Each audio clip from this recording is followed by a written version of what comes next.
Hola, Leculán, ¿cómo están? Bienvenidos nuevamente todos acá a un nuevo video en la Torá en el Jardín. Yo hoy traigo un personaje bien enigmático. Vamos a hablar de Melquisedec.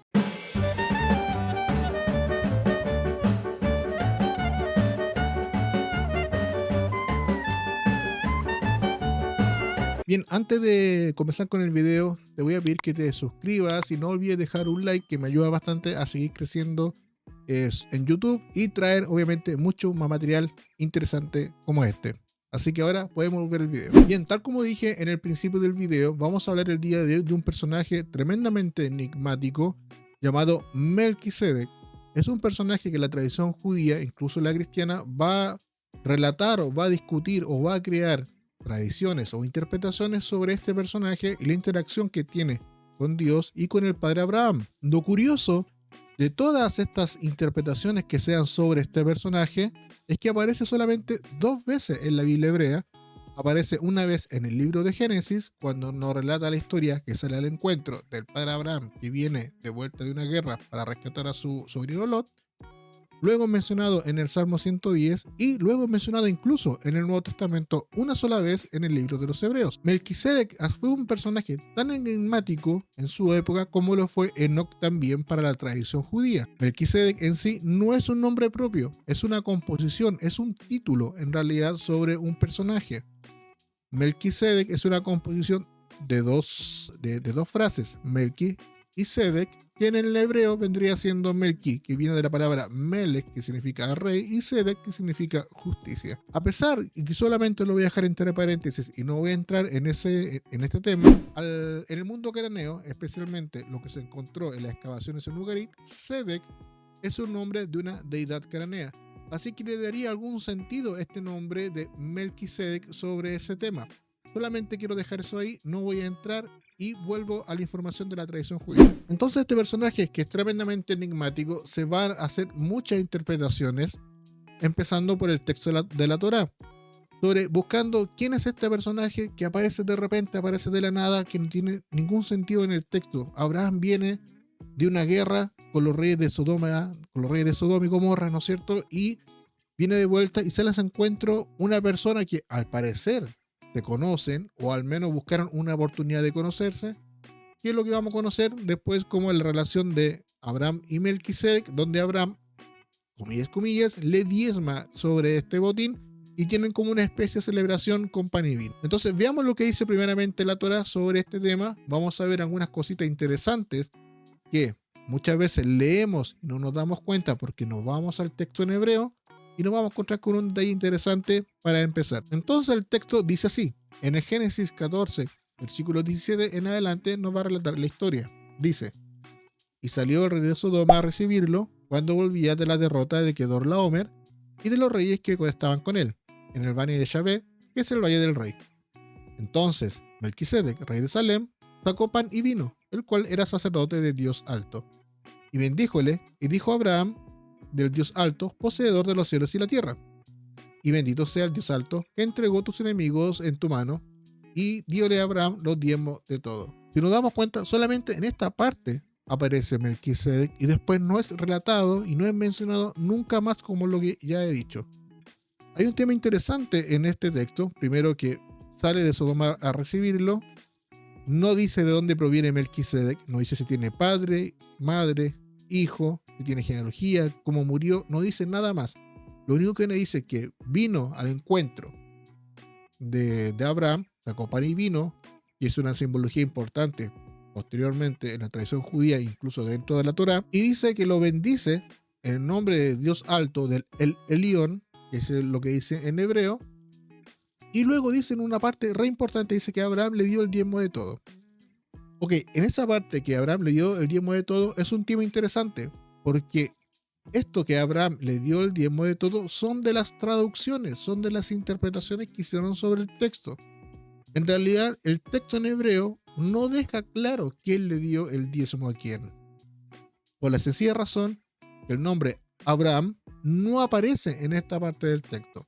Si yo quito Abraham del texto, diría solamente así, y diole los diezmos de todo, no dejando claro quién dio el diezmo, o Abraham o Melquisedec. El texto hebreo que voy a colocar en pantalla, te lo voy a leer Y también voy a dejar abajo cómo se escribe Abraham en hebreo para mostrarte que este nombre no está en el texto. Entonces, en el texto hebreo va a decir Ubaruch el Elión, Asher Miguel Sareja, vaya deja Baitel lo más hacer Mikol. Eso dice el texto hebreo. Si nos damos cuenta, no aparece el nombre Abraham. Los comentaristas o los exégetas judíos van a buscar respuestas sobre eso, porque parte de la tradición y sobre el sacerdocio que se va a hacer sobre Melquisedec, tenían que mostrar que Abraham tenía que diezmar para poder justificar, y esto también lo trae el libro de los Hebreos en el Nuevo Testamento, justificar el tema de los diezmos que se le tiene que dar a los levitas siglos después, por lo cual se le agrega en las interpretaciones a este texto el nombre Abraham, para evitar así este problema que podría provocar si yo lo leo directamente y no saber quién diezma a quién. Con eso también está demostrando que Melquisedec es una persona importante que servía a Dios Altísimo ya como un sacerdote, a pesar que no dice qué tipo de sacerdocio tenía ni cómo lo hacía. Todo esto lo va a hacer la tradición, digamos, judía con los siglos, dándole una explicación. Una de las explicaciones que va a dar es sumamente humana, y también nos vamos a encontrar, especialmente en la época del Segundo Templo, explicaciones apocalípticas e incluso angelicales sobre Melquisedec. Dentro de las tradiciones judías hay un método exegético conocido como el Midrash, y el Midrash lo que busca en realidad es llenar un vacío sobre un texto enigmático que no trae mayor información. Un Midrash muy conocido, que lo voy a colocar en pantalla, que se cuenta en el mundo judío desde los niños hasta los adultos, va a decir de esta forma, buscando alguna explicación de quién es este Melquisedec y por qué él es un sacerdote de Dios Altísimo. Antes de leer el Midrash, sí debo mencionar, para que no colocar todo el Midrash en pantalla, que Melquisedec lo va a aludir a Shem, que es el hijo de Noé. Los sabios de Israel van a sacar una cuenta, ya que Shem vivió 602 años, sacar la cuenta que perfectamente pudo haber vivido en la época de Abraham, incluso un poco más. Y este Shem, digamos, que viene con el conocimiento antediluviano sobre Dios y de las cosas que Noé le fue enseñando, fue el que va a transmitir a la siguiente generación todo el tema sobre Dios o los designios de Dios en el cuales deberían seguirse y en cuales le va a transmitir después a Abraham. Entonces el Midrash va a decir de esta forma: cuando Abraham se aproximó de las afueras de Jerusalén, uno de los grandes hombres de la generación se le acercó. Su nombre era Shem, el hijo de Noah, conocido con el título de Melquisedec, quien ofrecía sacrificios a Hashem y presidía una yeshiva donde se le enseñaba el verdadero conocimiento de Dios. Y Melquisedec había preparado pan y vino para Abraham, y también le quiso revelar nuevos conceptos de Torah. Ok, si nos damos cuenta, ya el Midrash, que es bastante conocido, que se le enseña a los niños y a los adultos, busca la forma de rellenar este espacio. Ahora, el Midrash obviamente es una forma exegética simple de poder llenar un espacio dentro de la Torah, para darle un sentido, en este caso, al texto. Obviamente este es un Midrash moderno que habla que Melquisedec o Shem le enseña los secretos de la Torah, ¿no es cierto? Que construyó una yeshiva, que es un centro de estudio de Torah, y en Jerusalén. El tema es que la tradición judía va a indicar ya desde hace muchos siglos que Shem es este Melquisedec. Entonces ahora vamos a ver todas las tradiciones antiguas sobre Melquisedec, especialmente en la época del Segundo Templo. Lo primero que vamos a leer y lo que voy a colocar en pantalla van a ser dos Targum. Los Targumim o los Targum son traducciones e interpretaciones del texto hebreo al arameo con interpretaciones sobre el texto, es decir, están haciendo una especie de comentario o exégesis sobre el texto. El primero que voy a mostrar es la tradición del Targum Neófiti. Ambos Targúmenes se fueron escritos, se piensa, desde el siglo II hasta el IV aproximadamente, pero que trae tradiciones mucho más antiguas, los cuales ellos recogen y lo llevan al escrito. Entonces el Targum Neófiti nos va a decir: cuando volvió de matar Kedorlaomer y a los reyes que estaban con él, el rey de Sodoma salió a recibirle a la llanura de Huertas, que es la llanura del rey, y Melquisedec, rey de Jerusalén, que es el gran Sem. Aquí ya nos trae que Sem ya es conocido para esta época. Sacó pan y vino, pues era sacerdote y erigía el sumo sacerdocio delante del Dios Altísimo, y le bendijo y dijo: bendito sea Abraham delante de Dios Altísimo, y con su palabra creó los cielos y la tierra, y bendijo sea el Dios Altísimo que destrozó a tus enemigos ante ti, y Abraham le dio la 10ª parte de todo. Esta es la tradición que trae el Targum Neofiti. Si nos damos cuenta, ya nos trae información adicional. Ya no dice que Shem es Melquisedec, nos habla, que también es el rey de Jerusalén y que ya ejerce el sumo sacerdocio.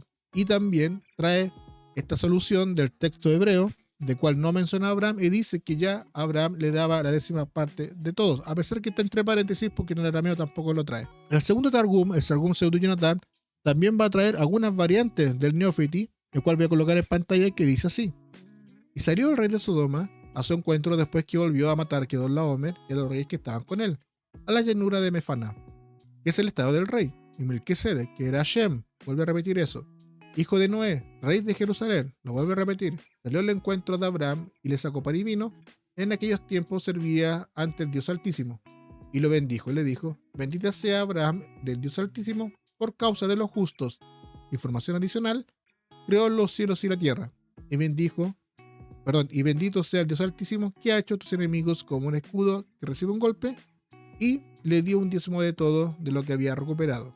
Y agrega obviamente entre paréntesis Abraham, obviamente buscando esta explicación de mostrando a Abraham fue el que dio los diezmos y no Melquisedec, por lo que ya mencioné al principio del video. Entonces ahora vamos a ir a otras fuentes también antiguas sobre el relato de Melquisedec y cómo se fue interpretando y viendo esta figura. Vamos a ver un par de fuentes interesantes. Una de esas fuentes llamada Segunda Enoch, que fue escrito en el Labo, o al menos las copias que tenemos al día de hoy están en el Labo, pero los profesores, la academia nos indica que este 2 Enoch fue escrito en el siglo I o en el siglo II por algún judío helénico, por el lenguaje que trae, y también nos trae historias sobre naturales y especiales sobre Melquisedec, sacándonos un poco del Melquisedec humano y trayendo un Melquisedec, digamos, celestial o milagroso de algún momento. En 2 Enoch capítulo 71 va a traer una historia bastante interesante. Solamente voy a colocar un extracto.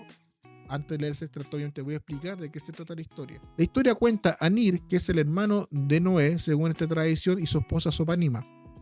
Su esposa Sopanima queda embarazada de manera milagrosa, siendo que era una mujer ya vieja y estéril, y que se va a vivir al templo donde posteriormente Melquisedec va a presidir, y queda embarazada. Nir, un tiempo no está viviendo con ella, se acuerda de su esposa, la va a ver, según lo que cuenta esta historia, y la encuentra que está embarazada. Nir se enoja en esta historia, pensando que Sopanima lo había traicionado y que en realidad merecía la muerte según las palabras de él. En un sueño, baja el ángel Gabriel y le cuenta que en realidad es un milagro de Dios, y que este niño que van a nacer es un hijo de Dios, básicamente. Nos damos cuenta de algunos paralelos, entre comillas, de la historia que está en el libro de Mateo, pero no voy a entrar ahí. Entonces nos damos cuenta de esta historia que es bastante ya extraña, y por las palabras de Nir diciendo que se podría enojar, incluso atacarla para matarla, de repente Sopanima muere. Y ahora el texto que voy a colocar en pantalla es lo que quiero leer. Dice así: Nir se angustió y dijo en su corazón: ¿podría haber sucedido esto debido a mi palabra? Y ahora que sea misericordioso el Señor Eterno, porque mi mano no estaba sobre ella. Y el arcángel Gabriel se apareció a Nir y le dijo: no creas que tu esposa Sopanima ha muerto a causa de tu error, pero este hijo ha de nacer de ella de un fruto justo, y uno quien recibirá en el paraíso, para que no seas el padre de un regalo de Dios. Y Nir se apresuró y cerró la puerta de su casa, y fue a Noé su hermano y le informó todo lo que había sucedido en la relación con su esposa. Cavaron en secreto una tumba, y cuando había salido hacia el sepulcro, un niño salió del cadáver de Sopanima y se sentó en la cama, y cuando Noé y Nir entraron para enterrar a Sopanima, vieron al niño sentado junto al cadáver, con su ropa puesta, y Noé y Nir estaban aterrorizados porque el niño estaba completamente desarrollado, y habló con sus labios y bendijo al Señor. Y Noé y Nir lo miraron atentamente. Esto es de parte del Señor, hermano mío. He aquí que la marca del sacerdocio estaba sobre su pecho, llena de apariencia gloriosa. Y Noé le dijo a Nir: he aquí, Dios está renovando la continuación de la sangre del sacerdocio después de nosotros.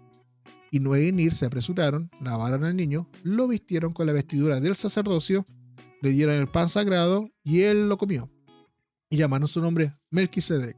Y Noé le dijo a su hermano Nir: cuida de este niño en secreto hasta que llegue el momento, porque las personas se han vuelto traicioneras en toda la tierra y si lo ven, lo matarán. Si nos damos cuenta, la historia es súper mitológica, es súper extraña, pero el punto es que si ustedes siguen leyendo y van a internet y buscan 2 Enoch, en el capítulo 71 en adelante, la historia sigue continuando. Y en realidad este niño que nace es el primer Melquisedec. Y él, su hijo y el hijo de su hijo va a ser la continuación de este título llamado Melquisedec o sacerdote del Dios Altísimo, el cual después Abraham va a relacionarse con uno de ellos y obviamente ellos traen toda la continuación y la información desde Noé en adelante. Entonces esta sangre real viene siendo una sangre en paralelo al servicio levítico que van a hacer después, y es por eso también que justifican la causa de que Abraham le haya dado el diezmo de todo, siendo que este Melquisedec es el sacerdote o pertenece a un linaje de un sacerdote nacido de manera milagrosa por Dios. Otra de las fuentes de las cuales tenemos que investigar sobre Melquisedec son las fuentes, obviamente, del Qumran. En el Qumran van a haber 2 fuentes principales. Una, que es el rollo del Génesis apócrifo, que está escrito en arameo, que es el 1Q. Este rollo, si bien no pertenece exclusivamente a la comunidad del Qumran, sí es escrito por un judío que en algún momento habrá dejado ese rollo escondido en el lugar. En este apócrifo de Génesis, que no está completo, trae la historia en una parte sobre Melquisedec y el encuentro con Abraham. Nos va a traer información solucionando el tema también del diezmo y algunos datos extras que ya hemos conocido. Eso quiere decir que las tradiciones del Targum posiblemente ya vertían de tradiciones más antiguas, como la que trae el apócrifo del Génesis en 1Q, que se encontró en esa cueva. El otro rollo importante dentro del Qumran es el 11Q, que es el rollo de Melquisedec. En este rollo se va a contar y se va a relatar las interpretaciones que se hicieron sobre Melquisedec, especialmente de una manera, digamos, angelical. Hay un libro que yo recomiendo tremendamente para poder entender los rollos del Qumran y leer sobre el 11Q. Ese libro que voy a colocar en pantalla, que se llama Los manuscritos del Mar Muerto, que trabaja Julio Trevole o también el gran conocido Adolfo Royman, que es el curador de los rollos del Mar Muerto. En esta obra nos va a mencionar y nos va a explicar qué trae el 11Q y las interpretaciones que hicieron la comunidad. Entonces voy a traer unos extractos del libro en cual ellos les van a dar la explicación de lo que trae el texto y lo interesante que menciona la comunidad del Qumran sobre Melquisedec, y que tiene mucha relación también con la carta a los hebreos y con algunos términos que ocupa el judeo-cristianismo y posteriormente el cristianismo de estas tradiciones o interpretaciones. Entonces, lo que voy a colocar en pantalla es esto. Veamos otras denominaciones de Dios que determinan la imagen de la divinidad que tenían los hombres de Qumran y las categorías que imaginaban, hablando de Melquisedec.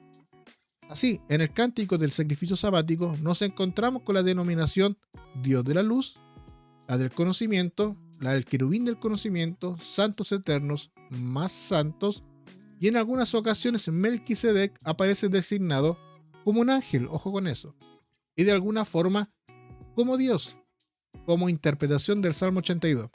También encontramos como una alusión a Dios a través de su hijo como hijo de Dios, siempre hablando de Melquisedec, como hijo de Dios o como hijo del Altísimo, con características propiamente angelicales, comparables a la figura de Melquisedec. Sin embargo, en otros textos, la indicación de hijo de Dios parece referirse exclusivamente a los miembros de la comunidad. Ellos son los miembros del nuevo pueblo de Israel, quienes pertenecen a la alianza renovada y participan de ella, en consecuencia, los elegidos de Dios. En otra parte del libro va a decir esto: en los fragmentos de 11Q Melquisedec, la figura celestial Melquisedec precedirá el juicio al final del 10º y el último jubileo y sellará su propia victoria y la victoria de su partido o lote sobre Melquisera y su partido, lo mismo que hace el arcángel Miguel en el libro de Daniel 12, y Belial será consumido por el fuego. Belial vendría siendo el equivalente para el Nuevo Testamento y para muchas partes de la tradición judía, el Satán, ya este ser negativo que existe. Entonces, según esta explicación que nos va trayendo el libro y los profesores, el término para Melquisedec se le consideró Dios, ángel en su momento, hijo de Dios o hijo del Altísimo, a pesar que está la controversia que en realidad se hacía referencia a este 11Q a la comunidad, que la comunidad son los hijos del Altísimo o los hijos de Dios como lo nuevo Israel. Es una idea que obviamente va a tomar el judeocristianismo y posteriormente el cristianismo y se los va a adjudicar para sí mismo el concepto de hijo de Dios a través de Jesús, y Jesús también es el hijo de Dios. Pero en realidad es un término que el Qumran ya manejaba de tradiciones que ya existían dentro de Israel, que obviamente se fueron, cada secta lo va llevando hacia su propio, digamos, vereda, y la va a aplicar sobre su propia creencia. Y esto es una de ellas, que es bastante interesante. Otro punto interesante que trae las explicaciones del 11Q con los profesores es el texto que voy a colocar ahora en pantalla, donde se va a mencionar a Melquisedec como un sumo sacerdote y también como un guerrero, como rey, sobre las cosas que va a hacer los últimos días.